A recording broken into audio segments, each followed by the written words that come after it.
Good morning, student. Today, online class, Bioscience, Unit 19, Origin and Evolution of Life. What is the origin and evolution of life? Origin. என்னது உயிரினம் தோற்றமும் அதனுடைய பரிணாமமும் எப்படி பரிணாமம் வளர்ச்சி பெற்றது அப்படின்றத தான் இந்த லெசன்ல பார்க்க போறோம். First introduction. A living organism possesses distinct a characteristic, display, organized and functional think. அப்ப என்ன சொல்றாங்கன்னாக்கா இந்த பாடத்துல இந்த லெசன்ல நம்ம என்னென்னலாம் நம்ம தெரிஞ்சுக்க போறோம். And now about in a big bang theory on the origin of universe. அப்படின்னா என்னது? இந்த பூமியில தோற்றத்தின் போது பெரும் வெடிப்பு கோட்பாடு பற்றிய அறிந்து கொள்ளலாம். Next is second, understand the theories of origin life. அதாவது ஒரு உயிரினம் எவ்வாறு தோன்றியிருக்கும் அதை பற்றியான என்னென்ன பல்வேறு அறிஞர்கள் என்னென்ன கோட்பாடுகளை கொடுத்தாங்க, தேரியை கொடுத்தாங்கன்னு பார்க்க போறோம். Next discuss the process of evolution on the basis of the available evidence. அதாவது நமக்கு கிடைக்கிற சான்றுகள் அடிப்படையில் பரிணாம செயல்முறைகள் குறித்து விவாதித்தல். இப்படி இருந்திருக்கலாமா, மனுஷன் குரங்குல இருந்து தோண்டி இருப்பானா அப்படின்ட்டு ஒரு வரலாறு. அதுக்கு அடுத்தது கற்காலத்துல என்ன பண்ணாங்க, கல்லை உரசி நெருப்பை கண்டுபிடிச்சாங்க. அப்படி விவசாயத்தை கண்டறிஞ்சாங்க. அப்படின்ற ஒவ்வொரு பரிணாமம் டெவலப் ஆகி இன்னைக்கு என்ன பண்றோம், நம்ம உக்காந்த இடத்துலயே சாப்பிட்றோம். அப்போ உழைச்சாதான் சாப்பாடு. இப்ப பாத்தீங்கன்னாக்கா உனக்கு இப்போ நிறைய என்ன ஆகுது, நம்மளுடைய விவசாயம் அழிஞ்சு கொண்டே வர நிலை. அப்புறம் relate the principle of Lamarck and Darwin with evolution. அதாவது லாமார்க் என்ற அறிஞர் மற்றும் டார்வின் கொடுத்த தேரிஸ் பரிணாம செயல்முறையை குறித்து விவாதிக்கிறதுக்கும் விரிவுபடுத்துறதுக்கும் பயன்படுது. Next, now how variation occur and in significance. அதாவது வேறுபாடுகள் எவ்வாறு ஏற்படுது மற்றும் அதனுடைய முக்கியத்துவத்தை பற்றி அறிதல். Next, list the important of fossil and describe the process of fossilization. அதாவது புதைப்படிவங்கள் முக்கியத்துவத்தையும் பட்டியலிடுதல் மற்றும் புதைப்படிவ உருவாக்க செயல்முறைகளை விளக்கத்துக்கும் யூஸ் ஆகுது. Next, identify the plant of த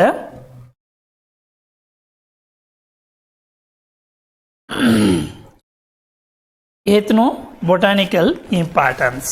அதாவது வட்டாரத்தில் இருக்கிற முக்கியம் வாய்ந்த தாவரங்களை அடையாளம் காணத்துக்கு யூஸ் ஆகுது. Realize about in a extensive life. அதாவது வேற்று கிரக உயிரினங்களை பற்றியும் நம்ம உணரத்துக்கு யூஸ் ஆகுது.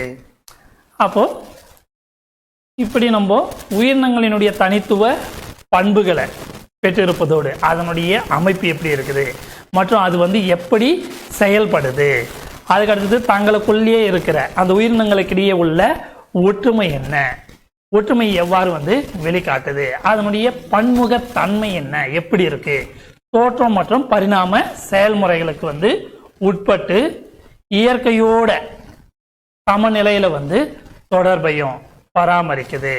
தற்போதைய நிலை பார்த்தீங்கன்னாக்கா முழுமையா புரிந்து கொள்ளத்துக்கும் கடந்த காலத்தை பற்றி அறிவு இன்றியமையாததா என்பதை பெரும்பான்மையான பரிணாமத்தின் கூறுகள் உணர்த்துகிறது. அப்போ நம்ம பூமியில தோன்றிய காலம் முதல் உயிரினம் பெரும் மாற்றங்களை சந்தித்திருக்குது. அப்போ உயிரினங்களுடைய வரலாறு ரெண்டு கூறுகளா உள்ளடக்கி சொல்லலாம். பூமியில பார்த்தீங்கன்னாக்கா நம்மளுடைய பூமியில உயிரினங்களினுடைய தோற்றம் மற்றும் உயிரினங்களுடைய தோற்ற காலம் முதல் அவற்றில் ஏற்பட்ட படிப்படியான மாற்றங்கள் அதனுடைய தகவமைப்புகளுக்கான நுட்பம் என்ன அப்படின்றத பத்தியும். Next, origin of the earth, a life in linked with the origin of earth, the big bang theory explain origin or universe. அதாவது பூமி வந்து எவ்வாறு தோன்றி இருக்கும். என்ன பண்ணுவாங்க, மத அடிப்படையில் பார்த்தீங்கன்னாக்கா உனக்கு பூமி வந்து என்ன பண்ணுச்சு, கடவுள் வந்து தோற்றுவித்தாரு அப்படின்ட்டு சொன்னோம் பல்வேறு மதங்கள். அதுக்கு அடுத்தது பார்த்தீங்கன்னாக்கா பூமி வந்து ஒரு வட்ட வடிவமாக இருக்குது, அதுக்கு அடுத்தது தட்டையாக இருக்குது, அதுக்கு அடுத்தது மேலே கீழே இருக்குது அப்படின்ட்டு உருண்டியாக இருக்குதுன்ட்டு பல்வேறு வடிவங்கள் இப்படியெல்லாம் வந்து தோண்டி இருக்கலாம். கற்கள்லாம் வந்து பாறைகளால் வந்து என்ன ஆயிடுச்சு, பூமி வந்து தோண்டுச்சு அப்படின்ட்டோம். உயிரினங்கள் வந்து மடிந்து அதில் வந்து பூமி தோண்டுச்சு அப்படின்ட்டு பல்வேறு கருத்துக்கள் வந்து முன் வச்சாங்க. அப்படி வைக்கும்போது உயிரினங்களினுடைய தோற்றம் பூமியினுடைய தோற்றத்தோடு வந்து தொடர்புடையது. அப்போ பார்த்தீங்கன்னாக்கா பிக் பேங் தியரி, பெரும் வெடிப்பு கோட்பாடு, இந்த பூமியினுடைய இந்த உலகத்தில் வந்து தோற்றத்தை வந்து விளைவிக்குது. இந்த கோட்பாடு பார்த்தீங்கன்னாக்கா உலகம் வந்து ஒரு பெரும் வெடிப்பினால் 15 பில்லியன் ஆண்டுகளுக்கு முன்னாடி வந்து தோன்றியதாக முன்மொழியுது. அப்போ இதில் வந்து விண்மீன்களும் வாயு மேகங்கள் அதுக்கடுத்து மற்றும் தூசுக்களினால் ஆன மேகங்கள் தன் ஈர்ப்பு விசையினுடைய காரணமாக மோதிக்கொள்ள தொடங்கிச்சு. அதில் இருந்து அணுக்களையும் துகள்களையும் வந்து உருவாக்கின. அப்போதுதான் வந்து சூரிய மண்டலம் வந்து உருவாகி இருக்கலாம் அப்படின்ட்டு சொல்றாங்க. அணுக்கள் வந்து தூசி துகள் மற்றும் வாயு அடுக்கள் வந்து திரளா இணைந்து கோள்கள் வந்து உண்டானது அப்படின்ட்டு சொல்றாங்க. அதுக்கு அடுத்தது 45 பில்லியன் ஆண்டுகளுக்கு முன்னாடி பூமி வந்து உருவாகி இருக்கலாம் என கருதப்படுது. பூமி வந்து தோன்றி 500 மில்லியன் ஆண்டுகளுக்கு பின்னாடி வந்து உயிரினங்கள் வந்து தோன்றியது அப்படின்ட்டு சொல்றாங்க. இது பார்த்தீங்கன்னாக்கா for introduction. Next we go to the lesson. A theories of origin of life. உயிரினம் தோற்றம் பற்றிய கோட்பாடுகள் யாரெல்லாம் வந்து பல்வேறு கோட்பாடுகள் வந்து வச்சாங்க. Many theories have been postulated to explain the origin of life. The view on the origin of life has been put forth. அப்போ உயிரினம் தோற்றம் பற்றிய விளக்கத்துக்கு பல்வேறு கோட்பாடுகள் வந்து முன்மொழியப்பட்டிருந்தாலும் உயிரினங்களுடைய தோற்றம் பற்றிய கருத்துக்கள் வந்து கீழ்கண்டவாறு வந்து கொடுக்குறாங்க. A partial creation. This idea embodies that life of earth is a divine creation and also attribute of supernatural event. அதாவது இந்த கருத்துப்படி பூமியில் இருக்கிற உயிரினங்கள் யாவும் ஒரு தெய்வீக படைப்பு. மேலும் வந்து கடந்த காலத்துல ஒரு குறிப்பிட்ட நேரத்துல நடந்த இயற்கைக்கு அப்பாற்பட்ட நிகழ்வினுடைய காரணமாகவும் உயிரினங்கள் வந்து தோன்றியிருக்கலாம். உயிரினங்கள் வந்து தோன்றியதிலிருந்து இதுவரை அவற்றில் எந்த மாற்றமும் ஏற்படவில்லை என்ற கருத்து வந்து இது வந்து வலியுறுத்துகிறது. சிறப்பு தோற்ற கோட்பாடு, special creation. Next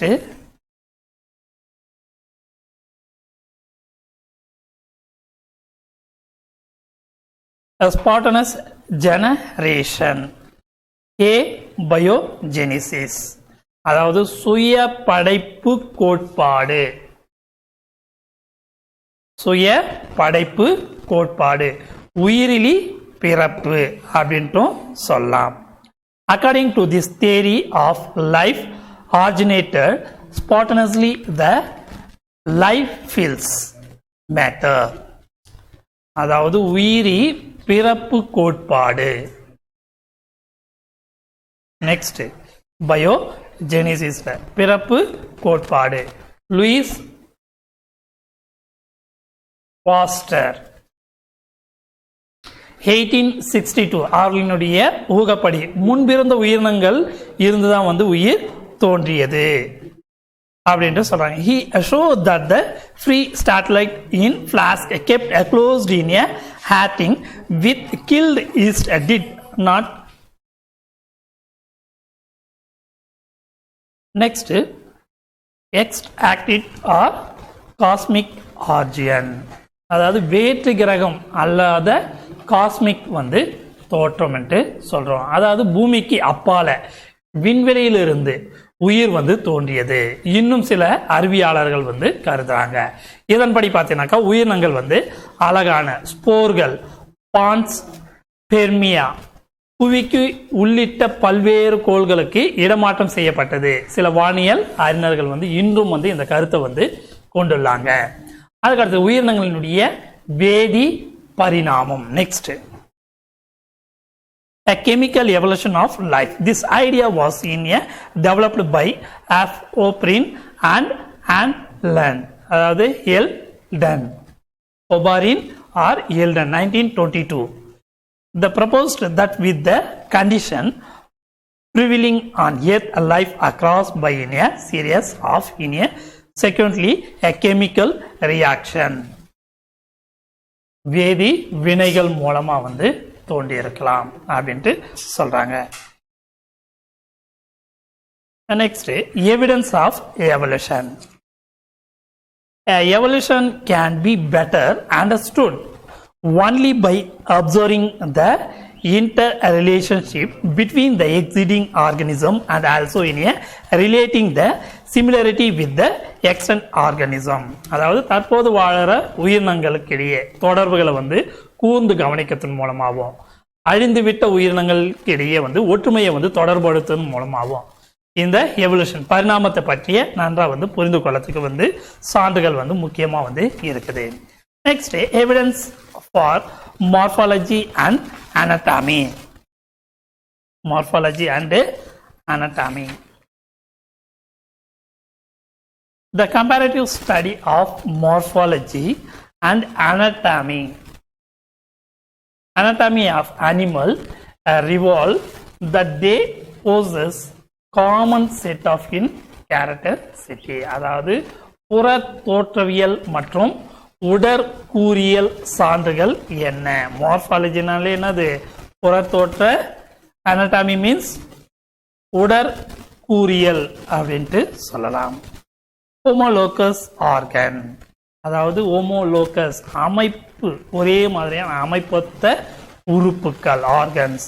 The homologous organ are those which have inherited from a common ancestor with similar development pattern in embryos.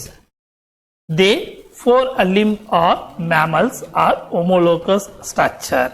A human and a front leg of cat, flipper of owl and bat wing look அப்படின்ட்டு சொல்றாங்க. ஒரே மாதிரியான கருவளர்ச்சி முறையை கொண்ட பொதுவா வந்து முன்னோர்களிடமிருந்து மரபு வழியா வந்து உருவான உறுப்புகள், அமைப்பொத்த உறுப்புகள் என்று சொல்றோம். அப்ப பாலூட்டிகளினுடைய முன்னங்கால் அமைப்பும் ஒத்த உறுப்பா ஆகும். எடுத்துக்காட்டா பார்த்தீங்கன்னாக்கா ஃபார் எக்ஸாம்பிளா ஹியூமன்ல அதுக்கு அடுத்தது கை, அதுக்கு அடுத்து பூனையினுடைய முன்னங்கால், அதுக்கு அடுத்தது திமிங்கலத்தினுடைய உடுப்பு மற்றும் வௌவாலினுடைய ரெக்கை ஆகியவை வந்து பார்க்க வெவ்வேறாகவும் வெவ்வேறு பணிகளை வந்து செய்வதற்கு ஏற்பவும் தகவமைக்கப்பட்டுள்ளது. ஆனால் வந்து அவற்றினுடைய வளர்ச்சி முறையும் எலும்புகளினுடைய அடிப்படை அமைப்பும் பார்த்தீங்கன்னாக்கா எப்படி இருக்கும் பார்த்தீங்கன்னாக்கா ஒரே மாதிரியா வந்து இருக்கும். அதுக்கு அடுத்தது நெக்ஸ்ட், analogous organ, செயல்களை வந்து ஒத்த உறுப்புகள். The analogous organ look a similar and perform a similar function, but they have a different origin and development pattern the function. Next, vestigial organ, எச்ச உறுப்பு. vestigial organ, the degenerated and non-function organ. விலங்குகளுடைய உடல்ல இருக்கிற உரு வளர்ச்சி குன்றியும் மற்றும் இயங்காத நிலையில் உள்ள உறுப்புகளை தான் வந்து என்ன சொல்றோம்? எச்ச உறுப்புகள் ஆர் விசிடிகல் ஆர்கன் அப்படின்ட்டு சொல்றோம். நெக்ஸ்ட், ஆக்டிவேஷன், முன்னோர் பண்பு மீட்சி. Some individual is called in a activation அப்படின்ட்டு சொல்றோம். Next, evidence of embryology. கருவியல் சான்றுகள். எம்பிரியாலஜி மீன்ஸ் கருவியல் சான்றுகள் என்ன கொடுக்குது? 19.2.2ல the study of the comparative embryology என்ன பண்ணுது? compare பண்ணுது of the different animal as support the concept of evolution. The embryo from the fish to animal, the similar the earlier stage. அதாவது வெவ்வேறு விலங்குகளை வந்து நம்ம ஒப்பிடும்பொழுது கருவியல் ஆய்வுகள் பரிணாமம் பற்றிய கருத்துக்களை வந்து ஆதாரமா வந்து இருக்குது. மீன் முதல் பாலூட்டி வரை எப்படி இருக்குது? அனைத்து வகை கருவியலும் ஆரம்ப வளர்ச்சி நிலையில வந்து ஒரே மாதிரியா வந்து உள்ளது. அவற்றினுடைய சிறப்பு பண்புகள் உயிர்வழி தோற்றம் அல்லது வழிமுறைகளினுடைய தொகுப்பு கொள்கை வந்து கொடுக்குது. Biogenetic law of the repetitive theory, Ernst Haeckel. அதாவது உயிர் வழி தோற்ற விதி இல்லைன்னா வழிமுறை தொகுப்பு கொள்கையை எர்னஸ்ட் ஹேக்கல் என்பவர் வந்து வெளியிட்டாரு. அவருடைய கொள்கைப்படி பார்த்தீங்கன்னாக்கா தனி உயிரினம் வந்து வளர்ச்சி நிலைகள் அவ்வுயிரினம் சார்ந்த தொகுதியுடையதா வந்து காணப்பட்டுச்சு அப்படின்ட்டு சொல்றாங்க. Individual animal repeat at the evolutionary history of the entire race of animal அப்படின்ட்டு சொல்றாங்க. நெக்ஸ்ட்